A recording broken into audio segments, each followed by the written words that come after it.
Hello everyone, এই তো আমরা আমাদের একটি ব্লগ নিয়ে চলে আসলাম। সবাই আমাকে জিজ্ঞেস করছে দিল্লিতে কোথায় ঘুরেছো, এত কেন ঘুরেছো, কোথায় কোথায় গিয়েছো। তো তাদের সব প্রশ্নের উত্তর দেওয়ার জন্য আমি একটি ছোট্ট করে ব্লগ তৈরি করলাম। এই তো আমরা অনেক এনজয় করতে করতে চলে গেলাম ইন্ডিয়া গেটে। এটা তো সবাই চিনো, তাই তেমন কিছু বলার নেই। জায়গাটা অনেক বিশাল ছিল আর অনেক সুন্দর ছিল। আর ব্রেক নেওয়ার জন্য একটু চা নিয়ে নিলাম, কারণ বাইরে অনেক বৃষ্টি হচ্ছিল।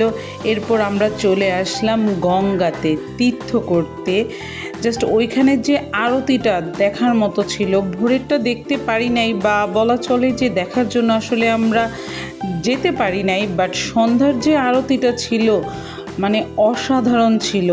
ভিডিওতে তেমন একটা সুন্দর আসছে না, বাট যখন গিয়েছি ওই জায়গায় পূজা করেছি, দেখেছি, জাস্ট মনটা শান্ত হয়ে গিয়েছিল।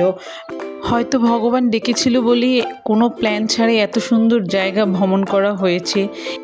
গঙ্গাতে যে আমরা একটি আশ্রমে থেকেছিলাম, সেই আশ্রমের নিরামিষ খাবারও এত মজা, আর ওদের আশেপাশে এত সুন্দর করে সাজানো, জাস্ট মানে এতটাই শান্তি আর এতটাই ভালো লাগা কাজ করেছিল যে কি বলবো।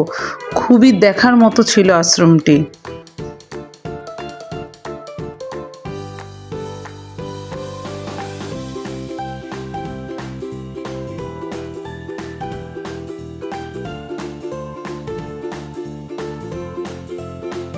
এরপর আমরা চলে আসলাম সহস্রধারার দেহরাদুনে। এই জায়গায় ঝর্ণাটা এত সুন্দর, আর ঝর্ণার শব্দ এত বেশি মুগ্ধ করে। আর পাহাড়ের সৌন্দর্য তো তোমরা দেখতেই পেলে।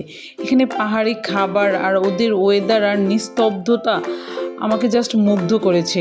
এগুলো যতই আমি ভিডিওতে দেখাই, তার সৌন্দর্য কিছুই প্রকাশ হবে না যতক্ষণ না তোমরা ওই জায়গাটায় যাবে বা ওই জায়গাটা অনুভব করবে। আমরা যেই রিসোর্টে ছিলাম সেটাও অনেক বেশি সুন্দর।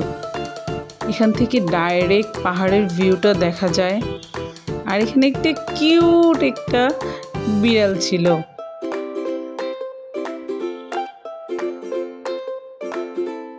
পাহাড়ের ওই চূড়ায় মেঘগুলো দেখতে আরও ভালো লাগছিল।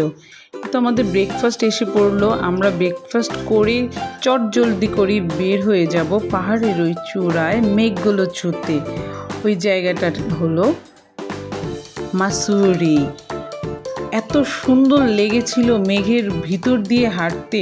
আর ওইখানে যাওয়ার পর খুব বেশি ঠান্ডা ঠান্ডা ফিল হচ্ছিল, যেহেতু মেঘের ভিতরে হাঁটা চলা, তাই পিছনে এই সবগুলোই মেঘ ছিল। আর আমার ছেলে এই ঠান্ডার ভিতরেও আইসক্রিম খাবে না, তা কি হতে পারে। এরপর আমরা চলে গেলাম অক্ষয়ধামে, যেটা দিল্লিতে অবস্থিত।